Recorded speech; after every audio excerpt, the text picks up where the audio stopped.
Hello everyone, thank you so much for coming back to check our second video. So in previous video, we actually introduced our last method to prove for two triangles are congruent, which is called HL. We also said this method is only working for the right triangle. But we are going to look at a different example to say, do we have only one choice to prove the right triangle congruent or not? So let's check the first one. So the first example we have here is, we don't have any marks, we do have indicate, so this is 90 degree, this is 90 degree, so we are looking at the right triangle. Again, do not make the assumption saying whenever we see right triangle, then it's definitely HL. It's not always true because it's really up to the given information. So for this case, we do have hypotenuse and hypotenuse, which is our both 6, meaning they are congruent, so let's write down. We also have one of the leg, 3, one of the leg, 3, meaning they are congruent too. So yes, for this case, we actually do have H and one H, one pair of H congruent and one pair of leg congruent, so we can definitely use HL. So let's write down the final congruent statement. Triangle ABC is congruent to, again, please make sure the angle matches, triangle PQR. A, B, C, P, Q, R, and then by HL. So this case, I check they are congruent triangle, they are right triangles here. They do give us information for hypotenuse and leg. That's why I can use this information to prove. Now let's check the last two examples here.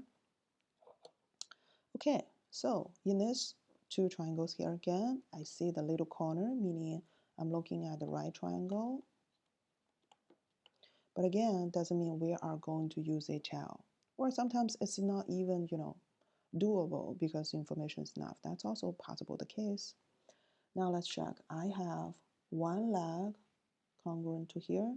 I also have another leg congruent to here. So for some students, if you please pay attention, probably you already figured out. So it's one side and one pair of the side, one pair of the side, and another pair of the side, so there is angle in between. So what does that remind you? Is actually they are congruent by which method? I'm going to hold on here. You might figure out very soon by yourself. So CD, again, make sure the letter matches, which is going to be F.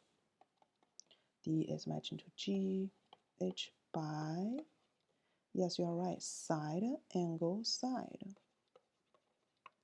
Because we have CD congruent to GF, that's one side. And also we have angle D congruent to angle G, that's angle. We also have another side, DE is congruent to HG, which is side. So side, angle, side. Again, I remind you this side meaning a pair of sides, a pair of angle, and another pair of side. But the very important thing is this angle must be included angle. Do not forget that. If it's not included, it's not going to be the method. Now, let's look at the last example here. I have right triangle, but don't say that. Don't say, hey, this right triangle is definitely HL. If we do not have that information, we cannot say it's HL. Now I have one pair of if you check this is the longest side, so one pair of hypotenuse congruent, but besides that, there is no more information is given. So I only have one pair of H congruent. I only says 90 degrees here, so there's no any other method can help us to prove this two triangle congruent. So no, so I wouldn't say they're not. I would say not enough information. Not enough information to prove the congruency.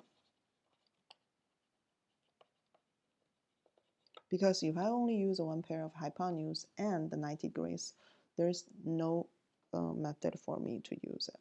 That's it. So that's all the lesson I want to share with you today about the last method HL. I hope these videos are helpful. Thank you so much for watching it. See you soon, everyone. Take care.